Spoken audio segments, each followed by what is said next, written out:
tous, nous allons aujourd'hui parler du film Vice, ou Vice en français, ça marche aussi. Réalisé par Adam McKay avec Christian Bale, Amy Adams, Steve Carell et Sam Rockwell. Alors le pitch va être simple, hein, il s'agit d'un film qui narre le parcours de Dick Cheney, parti entre guillemets d'une jeunesse désœuvrée pour arriver à être vice-président sous l'administration Bush. Oui, alors comme je vous le disais, le titre Vice fonctionne aussi en français, vice comme vice-président et vice comme avoir du vice. Merci. Parlons tout d'abord de Adam McKay, réalisateur et scénariste de Vice. Adam McKay en fait a fait ses armes dans la comédie américaine. Il était notamment scénariste officiel pour le Saturday Night Live de 95 à 2001 je crois. Il s'est ensuite lié d'amitié avec le célèbre Will Ferrell et avec lequel il va réaliser plusieurs de ses films cultes pour moi personnellement.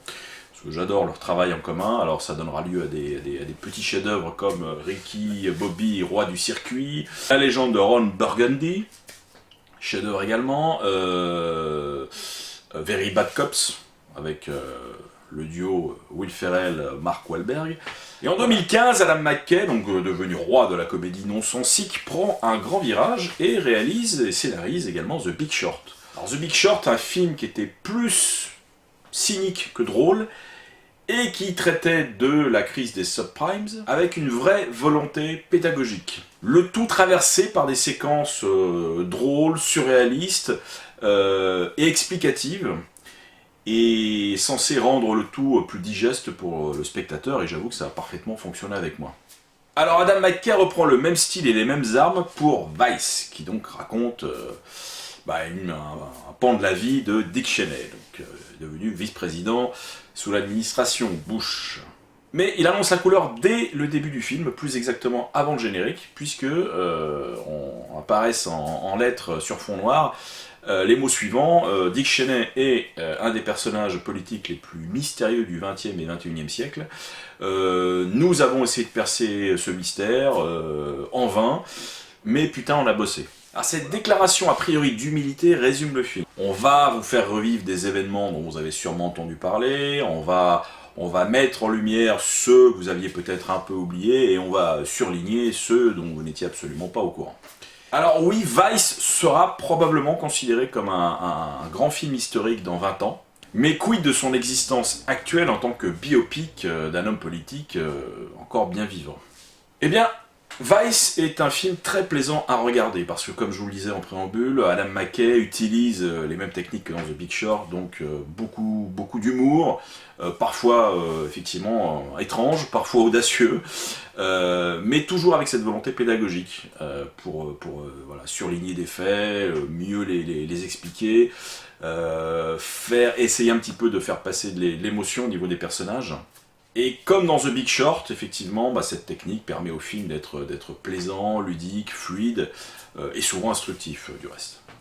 Alors certes, il s'agit d'une charge contre celui que beaucoup considèrent comme étant l'instigateur de la guerre en Irak et comme responsable des milliers de morts qui ont suivi.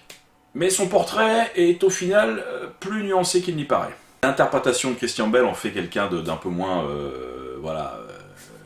taillé dans le roc, hein. C'est certes un personnage vicieux, retors, malin, mais aussi un père de famille aimant et un bon mari, soyons honnêtes.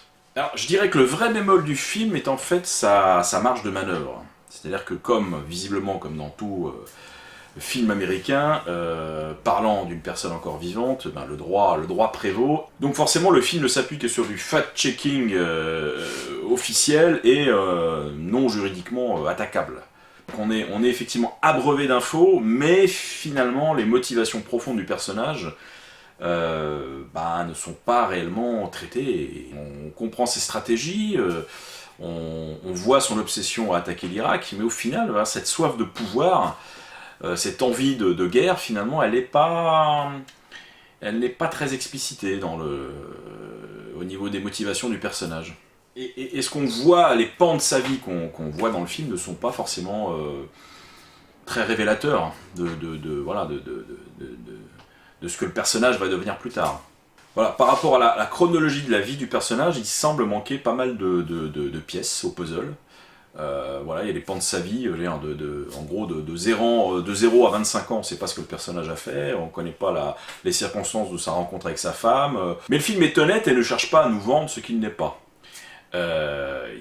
Certes, il raconte ce qu'il est en droit de raconter, mais même dans ce cadre-là, on apprend quand même des choses assez sidérantes qui sont dites, hein, notamment voilà, comment Cheney a complètement noyauté l'administration Bush et a notamment fait disparaître 22 millions d'emails pendant les 2 mandats de Bush. Donc voilà, c'est le genre de petite info qu'on pourrait qualifier quand même d'assez importante. C'est un film qui est aussi cynique que son personnage, mais qu'il ne verse jamais dans la satire. On est à la limite, mais le film garde une unité de ton qui fait que le film reste à tout point de vue intéressant. Donc côté acteur, bon bah évidemment Christian Bale fait ce qu'on appelle couramment une compo Oscar.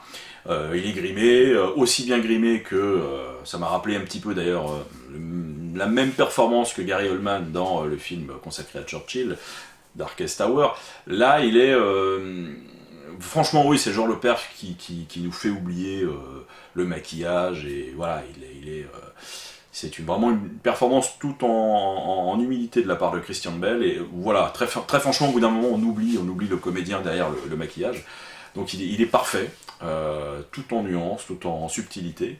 On a droit à Steve Carell, effectivement, qui interprète Donald Rumsfeld, qui est excellent également. Et puis là, j'ai surtout été marqué par la composition de Sam Rockwell en George W. Bush, qui physiquement vraiment s'en est rapproché au maximum, mais qui est au niveau de la voix est quasiment un clone parfait. Voilà, donc rien à dire, côté interprétation, c'est du high level.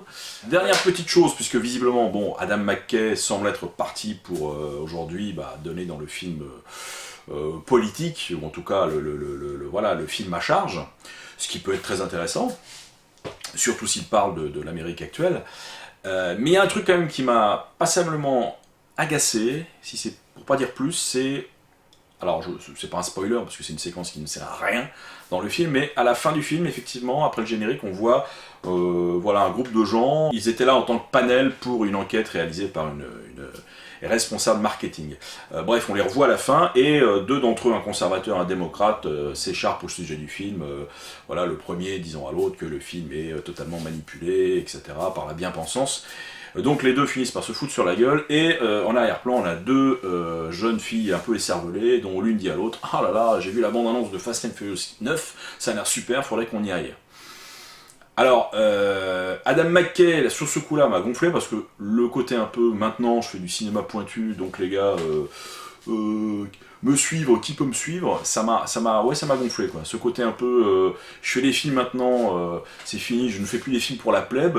Voilà, si vous allez voir Fast and Furious 9, vous serez trop con pour comprendre mes films, ça m'a vraiment agacé. Je pense que, même si je suis pas un grand fan de Fast and Furious, je pense qu'on peut très sincèrement voir les 2, et pourtant avoir un cerveau en état de marche à peu près normal. Voilà. Donc, bref, on va dire que c'est une maladresse je veux dire, passagère, j'espère, mais voilà, ce petit parti pris, même si c'est minime, m'a un peu gonflé, et voilà, c'est un peu, voilà, je détecte un soupçon de mélonite aiguë quand même.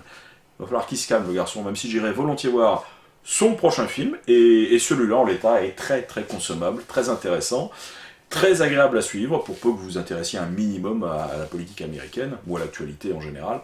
Le film vous donnera entière satisfaction. Voilà les amis. Donc allez voir ce film, je vous souhaite quant à moi, écoutez, plein de bonnes choses, continuez à aller au cinéma, merci de me suivre, continuez à vous abonner, j'ai perdu un abonné récemment, je l'ai mauvaise, continuez à vous abonner, on va bientôt arriver à 100 abonnés, si on arrive à 100 abonnés, je vous promets de vous faire une vidéo, mais bossée, chiadée, qui vous plaira. Merci à vous.